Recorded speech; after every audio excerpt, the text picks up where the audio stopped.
Glória a Deus. Glorificado e exaltado seja o nome do Senhor. Estamos de volta aqui para darmos continuidade à segunda parte da nossa aula, né? Estamos estudando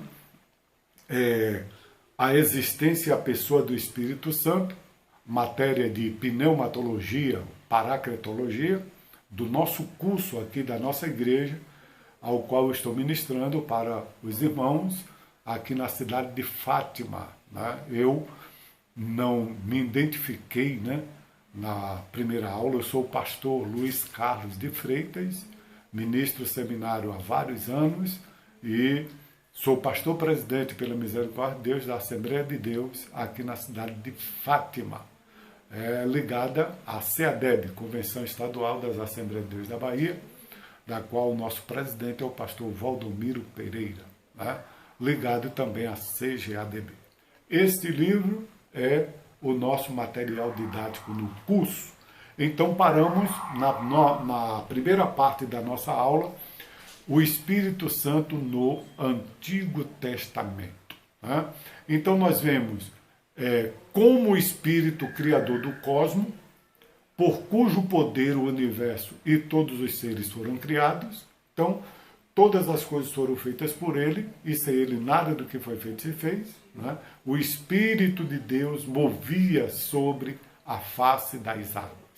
Como espírito dinâmico, o pastor Severino Pedro, no seu livro, né, aqui na página de número 9, ele nos fala que, como espírito dinâmico ou doador de poder, ele nos deixou escrito o seguinte: revelado como agente de Deus em relação aos homens, entretanto não era outorgado como dádiva permanente.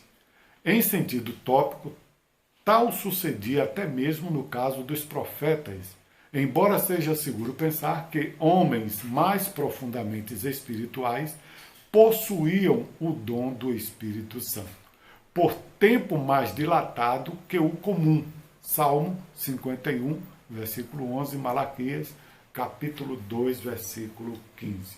Como espírito dinâmico ou doador de poder. Bom, eu quero ir além, né? Eu citei referências no Salmo 51, verso 11, Malaquias 2,15. Mas vamos lá para Atos dos Apóstolos. No primeiro capítulo do livro de Atos dos Apóstolos, quando o Senhor Jesus estava dando as últimas instruções antes de ser assunto aos céus, então o Senhor, ele foi inquirido, foi perguntado quando o Senhor iria restaurar o reino a Israel. Aí o Senhor disse: a vós não compete saber o tempo, as estações que o Pai reservou pelo seu próprio poder, né? Mas recebereis a virtude do Espírito Santo, né? E ser-me-eis testemunhas, começando por Jerusalém, Judeia, Samaria e até aos confins da terra. Mas receberei poder. Então, o espírito dinâmico e doador de poder. Então, quando o Espírito Santo veio no dia de Pentecoste, na festa de Pentecoste, que era realizado 50 dias após a festa da Páscoa, o Espírito Santo veio, os crentes foram batizados pelo Espírito Santo, receberam poder, né? Começaram a falar em línguas repartidas como que de fogo. Mas que poder foi esse?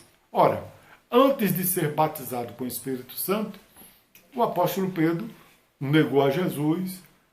Depois de batizado com o Espírito Santo, depois de ser revestido com o poder do alto, ele mandou abrir a porta. Eles estavam, obviamente, em um lugar fechado, né? Porque a perseguição era grande, né?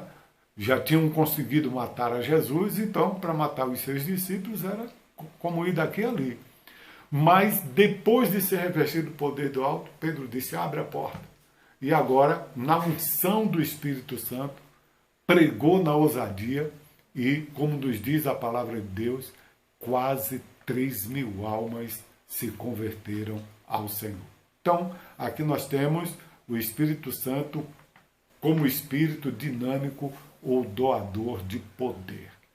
Como espírito regenerador, pelo qual a natureza humana é transformada de glória em glória, na mesma imagem, como pelo Espírito do Senhor, conforme o apóstolo Paulo confirma isso em 2 Coríntios, capítulo 3, versículo 18.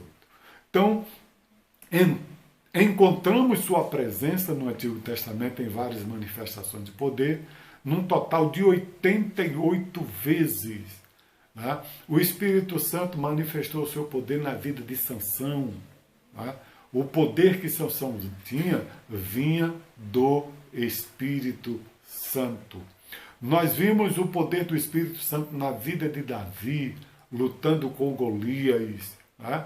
Nós vemos a manifestação do Espírito Santo na velha aliança de várias formas, de várias maneiras.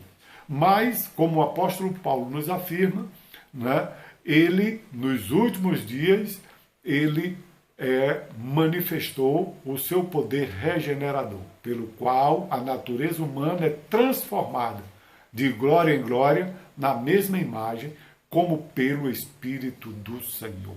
Né? Então, o Espírito Santo, ele regenera o pecador. Antes de ter um encontro com Cristo, o apóstolo Paulo, Saulo de Tarso, antes de ter um encontro com Cristo, ele era um homem mau, era um homem perseguidor, era um homem sanguinário. Mas depois que teve o encontro com Cristo, né, depois que ele recebeu a regeneração do Espírito Santo, ele agora passou de Saulo para Paulo, né, para o grande pregador, o grande apóstolo dos gentios.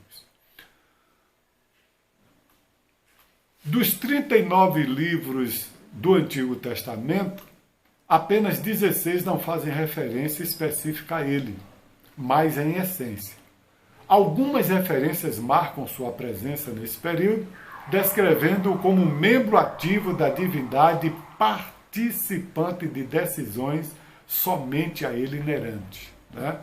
Então, aqui no livro, o pastor Severino Pedro, ele nos mostra alguns exemplos. Não é?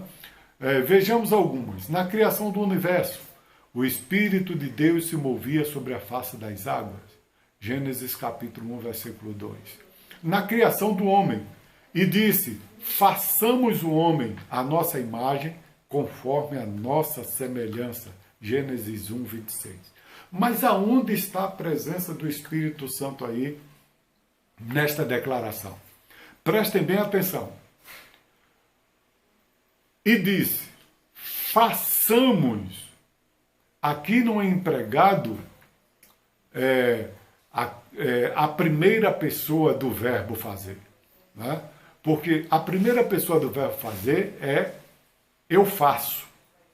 Mas façamos, né, está na terceira pessoa. Façamos. Isso quer dizer, não foi uma só pessoa. Não foi só o Pai, não foi só o Filho, não foi só o Espírito, mas os três juntos, três pessoas distintas em uma única essência. Isso chama-se Trindade. Nós estudamos detalhadamente acerca da doutrina da Trindade na matéria de teontologia, ou seja, a teologia própria, a doutrina de Deus. Mas não tem como de não falarmos da Trindade quando estudamos Cristologia, que é a doutrina de Cristo, e quando estudamos Paracretologia ou Pneumatologia, que é a doutrina do Espírito Santo. Então aqui, em Gênesis 1, 26, nós temos a Trindade falando. Né? Façamos o homem à nossa imagem, conforme a nossa semelhança. Quer dizer, o Pai falando, né? E colocando o Filho e o Espírito Santo juntos na execução, né, da obra da criação do homem. Então, façamos o homem à nossa imagem, conforme a nossa semelhança. No juízo sobre o pecado, então disse o Senhor Deus, eis que o homem é como um de nós. Ora, Deus não estava falando só. Né? E outra coisa, Deus não estava falando com um anjo.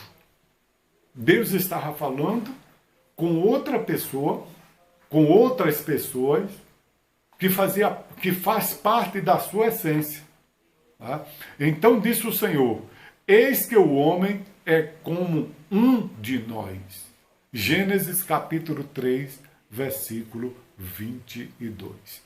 No julgamento sobre o dilúvio, então disse o Senhor, não contenderá o meu espírito para sempre com o homem. Gênesis capítulo 6, versículo 3. Não contenderá o meu espírito para sempre com o homem. Ora, quando Deus fala do seu espírito, não podemos, de hipótese nenhuma, queridos alunos, pensar que Deus é dotado de um corpo físico como nós, do qual, dentro desse corpo físico, tem um espírito e uma alma. Deus não é dotado de um corpo físico.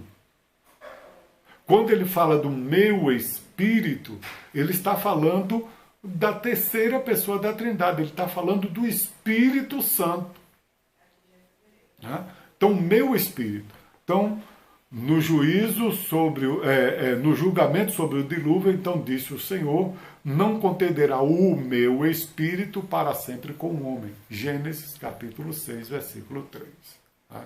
Sobre a construção da Torre de Babel, eia, deixamos e confundamos a língua. Gênesis 11, 17. Tudo na terceira pessoa. Né? Eia, deixamos e confundamos a língua. O Espírito Santo é também retratado em relação aos homens como aquele que ilumina. João, capítulo 33, versículo de número 8. Né? Glorificado e exaltado seja o nome do Senhor. Bem, aqui é claro que, de uma forma resumida, estamos concluindo a presença do Espírito Santo no Antigo Testamento. Obviamente, todos os alunos já adquiriram o livro, já estão com o livro em mãos, e você terá que estudar o livro, tá certo? E fazer o resumo do livro, tá bom? E enviar para mim, para que eu possa avaliar. Aqueles que fizerem o resumo do livro, automaticamente eu colocarei no seu histórico escolar. E no término do curso, depois que terminarmos todas as matérias, o seu currículo escolar estando com todas as matérias, aí você poderá, né, dirigir e solicitar o seu diploma de médio em teologia.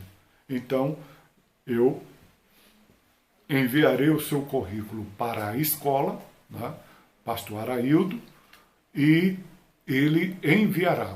Ele irá dizer o valor do diploma e você efetuará o pagamento e receberá o seu diploma. Tá bom? A paz do Senhor para todos. Vamos para a segunda aula.